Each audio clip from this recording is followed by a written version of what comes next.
Welcome, everyone, to episode 3 of Let's Talk K-Dramas. In this episode, we talk about episodes 5 and 6 of God's Gift 14 Days. My name is Stephen, and with me is my lovely co-host, who's not a boy, Sumi. LTK, as we call it, is a weekly in-depth discussion podcast that follows one K-drama as it airs. If you love to watch K-dramas but don't have anyone to talk to, then talk with us, because that's why we're doing this, right? Yeah! Now for the next 2 months, we'll be following God's Gift 14 Days. So that's the one we're diving down into. So just as a reminder, we will talk about spoilers. We will spoil everything. So if you have not watched up to episode 6, you might want to pause this, go watch it, and then come back, because we want to hear what you think. But let's start by talking about our general thoughts on the episode. So why don't you go first, Sumi? What did you think about episodes 5 and 6? I'm a girl, by the way. What? I didn't know. All right, just kidding. Yeah, well, I actually, this is the pair that I like the least so far, like the set of episodes. Right, because we watch them, you don't watch them back to back, but I watch them back to back.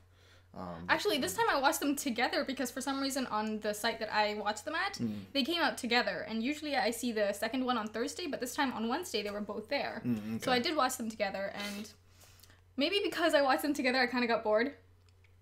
Like, there were some parts that were, really crucial to the plot, and, a lot of new stuff happened, but I felt like some of it was just kind of boring. Dragged a bit. I think episode 5 definitely was the weakest episode, by a lot, actually. And I mean, there's a lot of things that I want to talk about involving episode 5, but I thought episode 6 did a good job of, regaining my interest, especially with the end. I thought the end was pretty well done, as, cinematically pretty well done. Okay. But I don't know, let's talk about why you thought it was kind of boring. Was there anything specific that you didn't like? I don't know what it was. Just some of the moments, I hate it. I thought this was gonna be a drama where there was no real love line. Yes. Or nothing like that happening, because she's married. And she's married. Obviously, that dude's not good looking enough, obviously. Well, that's your opinion. You're right. And everyone's opinion. Well, she does have a really, really good-looking husband in real life, so I don't know. But yeah, and then they have those sort of bonding moments with Dong-chan and her, and I'm just like, no, stop! She's married. What are you doing? And the medicine scene where in every drama they have to do it. Yeah, I thought it really forced. That didn't need to happen. They could just be friends and they could work together. But I mean, in K-dramas, I'm trying to think back, but I'm like, when's the last time two main characters were just friends? There's usually a secondary character that's just a friend that's opposite sex, but it's usually pretty rare that a main character is nah, girl, I'm not into you. But I thought that was pretty forced too. I mean, it was a really cute moment. Yeah. And Dong-chan, I mean, that's cute as a button. I know, and he was cute. Just the girls love it when I just turn my face this way, and it's so cute, they scream. And I thought, it's cute, but I was just they could have done it in a different way. Yeah. Which again, that's an example of only shit cute guys can say. Because if an ugly guy said that, it'd be like, it also wouldn't make sense. True. If an ugly guy said it. True, but what are you gonna do? Well, I also think that because episode 5 was kind of the closing of the first arc, right?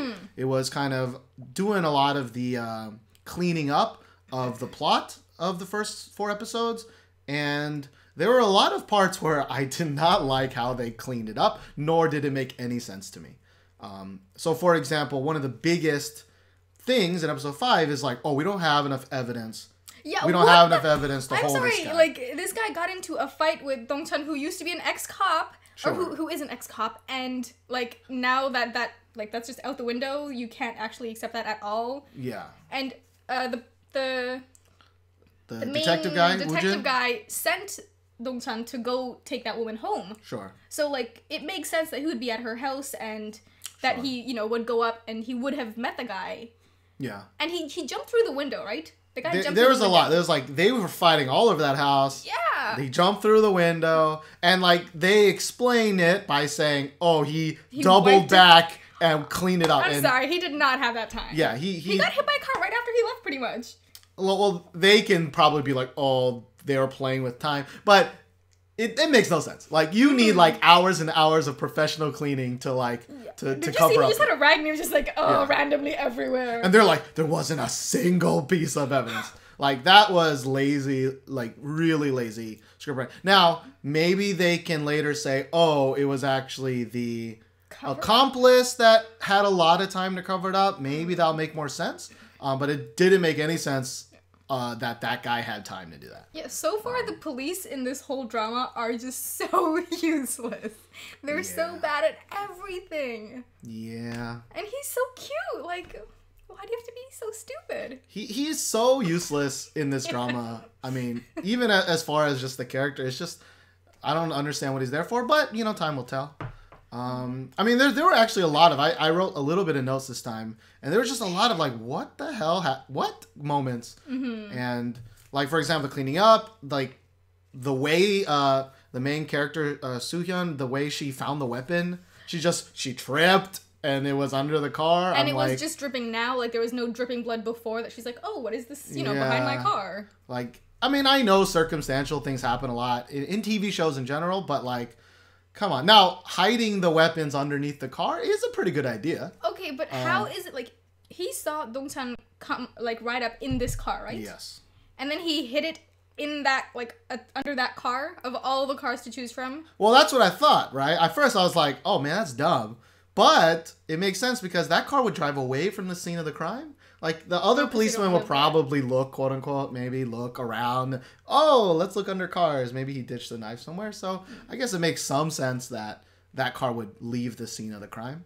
But the person who owns the car is looking for evidence to, you know, get him in jail. True, but are you really going to look underneath your own car for the knife? Like, that's pretty good. You could trip and then find all right, good. But okay, she trips. That's fine. And I did like how they did it where like you didn't know what was happening. And then they, you know, it was a legitimate like, what is happening? Oh, they went back. And I was like, that's really cool. That's really cool.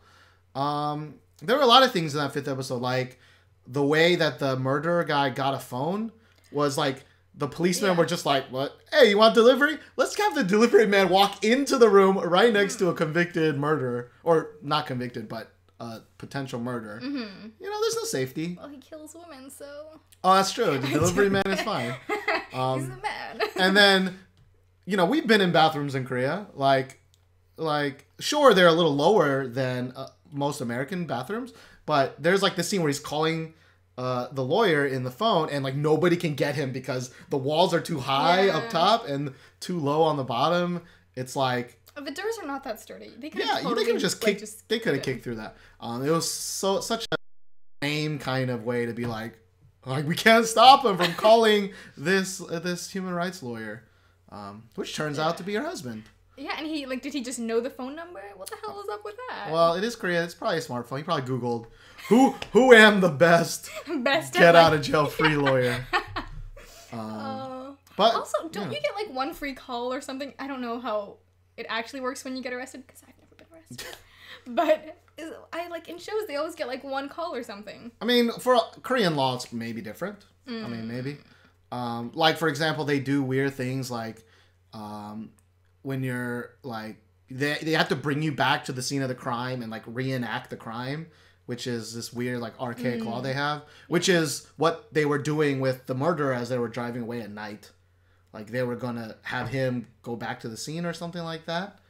I thought they were driving him over to her because he wanted to say something to her. Like, there would be no point to do it at night. Like, people need to be able to see it, so it would be... Well, that's what I thought, but I was like, why would they take a prisoner to her? Yeah, why don't they bring her to the prisoner? I thought... I could be wrong, but I thought they were taking him to do the reenactment or do something. But you have to go through trials. Like, you have to go through the trial and actually be convicted. And then they would do that. Because, like, right now, they don't really have Like, they haven't put in all the evidence. They're just like, oh, we have you, but they have to, like, actually submit it and go through trial to... Well, probably. But, I mean, I've seen movies where the dude's innocent, but they still make them, like...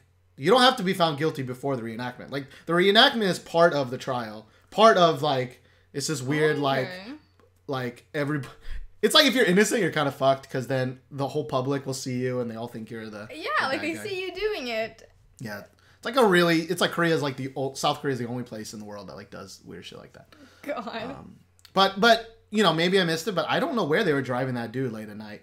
And, I don't know. Well, there's anything else, maybe, with the 5th episode? I mean, you wrote some notes for once. I did, for once. Yep. I mean, while you're reading, there was a hilarious, like, bedtime story moment where, like, he was pretty much just like, you know, all the evilness in the world, maybe they're not evil. To his daughter, He's like maybe they are, maybe they're not, but you need to, you know, like, prosecute them legally. Yeah. Like, that was the stupidest thing, because, yeah, you're a human rights lawyer and whatnot, or you're just a fucking lawyer. Sure. And, like, if your wife is like, hey, he's guilty, I saw him kill someone, you don't be like, well, there's no technical evidence, and you don't technically get to, you know, say this in court, so I should, you know, fight for him. Like, if you know he is indeed guilty, why would you do that? I don't know. I mean, his logic did not make sense there. It's kind of like, I mean, he used to be a prosecutor, right? Mm-hmm. They later show he was the prosecutor for Dong-chan's trial, whatever, or his brother's thing. So, like, you know, he probably put away a lot of innocent people, maybe, by accident, and that's why he's now a human rights lawyer, because he's like, oh, I done fucked up. I'm going to dedicate my life, like... In America, there'd be a whole show about that, like a whole show about this once badass lawyer who's now helping the needy. Like, I've probably seen that show. Yeah, I'm like, is there a show like that? Yeah. It must be. But I mean, I thought it kind of at least gives him more to do. Like, the husband character didn't really have much to do, and now he kind of gets put into it, it's a little like circumstantial, of course, but I thought it was pretty cool. There's also this one point. I forgot if it's in the 5th or 6th episode where she falls asleep and she wakes up and it's the other reality where her daughter's dead again. And I actually, at that moment, I was like, oh shit. Like, I really thought they were going to have her, like, spend 3 or 4 days in that reality. Oh, okay. And then warp back. Like, I thought that'd be a really cool way to, like, keep things different. Like, they had the arc where she didn't really have much evidence. She didn't know what she was doing, trying to change things, but she couldn't do it. So I thought she would go back to the original timeline, learn as much as she can, like, stock up on weapons and ammo, and then come back later and, like, be a badass. But then they didn't go with that at all. So yeah, I thought like something similar would happen. I didn't think like that much time, because they only have, like, you know. Yeah, sure. But I didn't think it was a dream. Yeah, like, I didn't think she was just gonna wake up and be like, "Oh, okay, never mind." Yeah, we're still here. Like, there's so many cool performances and things you can do with, like, switching back and then switching back. You know, like, it would have been a really cool way to kind of go about it, but they decided against that. So, but as far as good things, I think this shows at its best building up, right? Yeah. So, like, the 6th episode, I thought was pretty good. I mean, they effectively were like, "We're done. Start over. Yeah. We got a new dude. We're getting this dude." And I'm like, okay, I'm back on track. Yeah. And I mean, there were some really cool moments in the 6th episode, but I really like the end scene. Where, I actually wrote that. I was like, creepiest ending. Like, yeah, that was such a well shot. Like, she's just looking around, and then there's, like, slow motion looking around, and the dude, like, opens the door. Like, that's really good. That's really good. And that made me like, oh, what the hell are they going to do? Yeah. Because like, come on, Dong-chan needs to burst in here ASAP before this guy. Because he's got all this rope and weapons in there. Or she's probably going to have to fight him a little bit. But again, you know, it's only episode 6. Yeah. There's 10 episodes left. Is this really going to be the dude? You know, it's pretty early. But it might not be the dude just because it looks so much like he is the guy. Because he's got the pictures of her and all the equipment. So. Oh, but at least from what I saw, it wasn't really pictures of her. It was always pictures of both girls. Like, there was girls? Yeah, remember she had a friend with a dog? With the puppy. Yeah, and she actually gave the puppy to that worker. Like, every picture in that quick second that I saw was always them, both of them together. Oh, okay. I didn't notice that at all. I was just like, Sepyeon, oh no! So, coupled with the fact that it's probably too early for this dude to actually be the dude. Yeah. But, this show is very heavily based on 24. Have you ever watched 24? No. It's like an American show. It's like 24 episodes, and each episode is an hour of real time. Oh, okay. So, like, when it goes commercial break, it comes back, like, 3.5 minutes have passed, right? But that show is just like this. It's like, he's the terrorist. Oh, wait, no, I'm sorry. You're not the... He's the terrorist! And it just goes, like, at 4 or 5 episode chunks. Oh, he's the terrorist. But every once in a while, the terrorist from 2 times ago was actually the real one. So part of me feels like that's this guy. Like, he's going to be like... He's going to have some solid alibi. Yeah. And then be like, oh, it's actually not him. And then 6 episodes later, but it was him. Yeah. Though it's getting complicated now with the politician. Yeah. I don't get I don't exactly understand what's why they're right there. Now. Yeah. I actually don't understand this new plot that we're having right now. Like, why is this guy? Yeah, like, hold on. Like, first, someone intentionally tried to kill who they thought was the first killer. Yes. So someone tried to do that, and then, hold on. I don't understand why the cop who shot the guy that actually killed the convicted, or to be convicted, criminal... Why would the cop, lose his license or whatever just for killing that guy, and not even on purpose? Yeah, I don't really... So, what the general scheme is, the motorcycle guy killed the murderer with apparently 1 baseball bat hit. And he did that because that motorcycle guy was the son of one of the people that the guy murdered. Oh. Like, it flashed back to when the main character girl was asking about the earrings, and there was one dude who was texting that was like, my mom's ears weren't pierced. Yeah. And it was that dude who killed the murderer. Oh, okay. But so the accomplice sent that guy to kill him so that he wouldn't get ratted out as the accomplice, but then he double tracked himself, or he prepared by also rigging the motorcycle to fail. So you just kill everyone involved. So everybody's dead. I'm not entirely sure why the police officer would... Like, he was trying to... He did his job. Yeah, you can't get penalized for that. And, losing... Yeah. That was silly. Especially because he got it right back. Yeah. They could have just skipped that whole him losing his... his job. Well, I mean, I guess as far as the story goes, that's the impetus for Dong-chan to start helping. And that's when they discover the tattoo. And then that's what leads them to whatever. Maybe we just don't understand Korean law, because that could be it. Yeah, maybe that's how it works. I don't you know. kill anyone, even by mistake, and you're done. Korean law makes no sense because apparently evidence is fine, even if the police don't find it. As long as just random schmoes searching houses, that's real evidence. Really? I don't know, but that's what happens in the show. That's what happens here. Right? Like, instead of calling the police and be like, oh, we got evidence right here, go in and check it out. Yeah. It's like, nah, we're just going to do it ourselves. It's like, I've seen enough law shows in America to be like, that ain't how it works. I thought they would just lie about it and be like, yeah, we found it. Yeah, we found this bloody knife here. Yeah. Trying to think what else. I don't know. I thought it was a little weird. When she, remembers the person who died in the traffic jam. She never looked at his face. How would she know that's him? Just because of the bracelet? And even if it was, it's convenient. Oh, I just remembered at the end of all this shit. But I thought that was a little lame.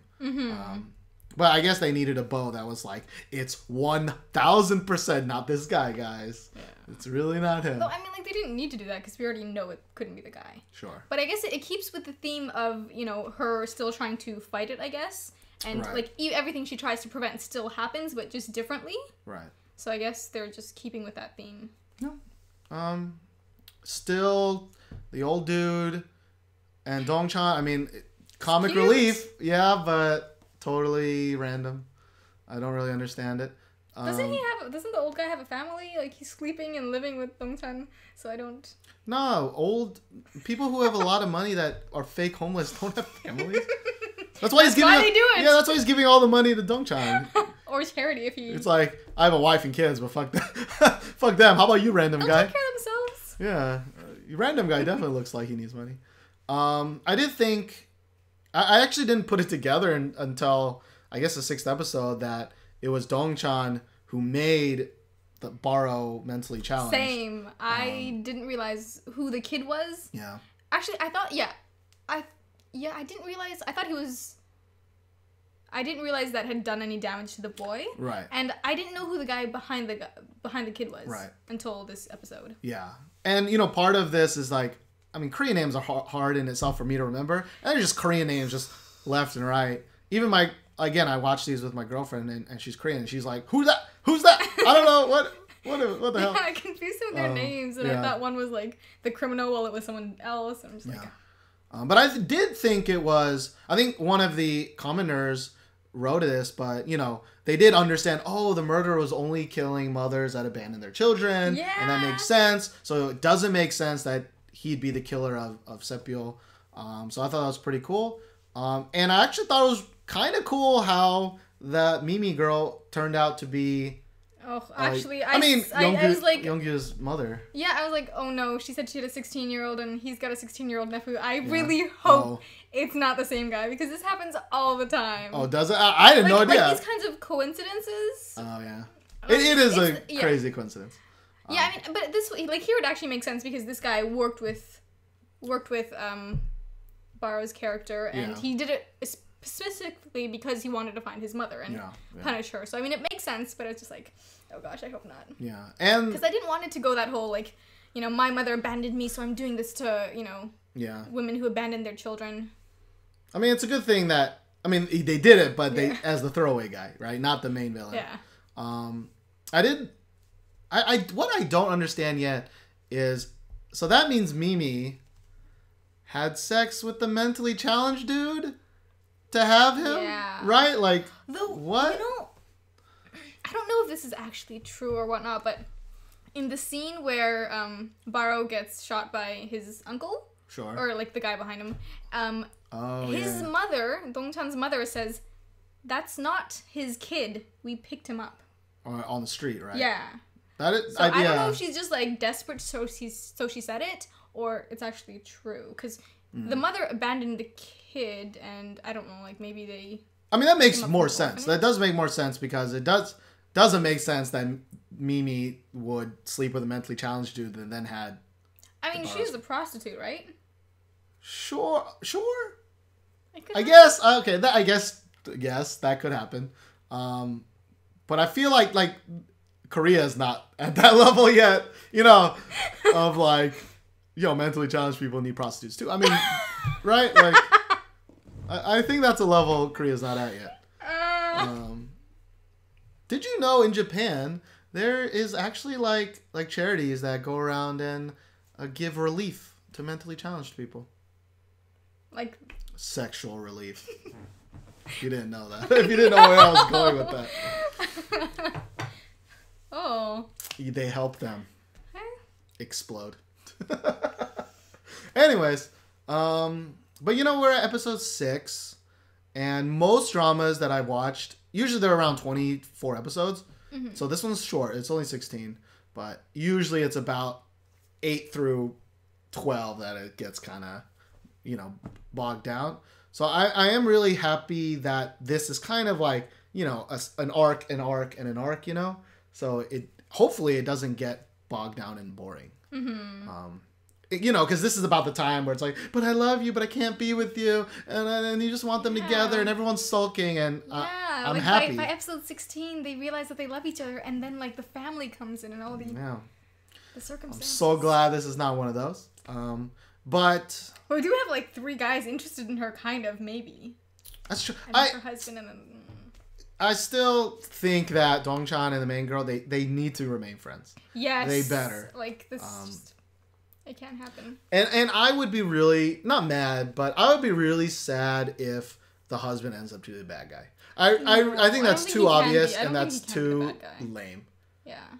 Part of me really thinks he's probably better looking than me, but he ain't that good looking. And a lot of times it's the ugly dude who's the bad guy. Really? Yeah. Sometimes it's the really good-looking guy that's the serial killer. Maybe, but in Korean things? Sometimes. Yeah, sometimes. I mean, I guess in like You Came from the Stars, the really evil dude was damn good looking, but you knew he was evil from the start. You know? You knew he was evil from the start. Yeah, he's got that smoky eye makeup going on. You know he's evil. I really hope it's not Dong-chan. They don't do some stupid shit like that. No, that's not even possible. Like, if that happens, I'm just gonna, like, break my television that I don't even use. Yeah. That would be ridiculous.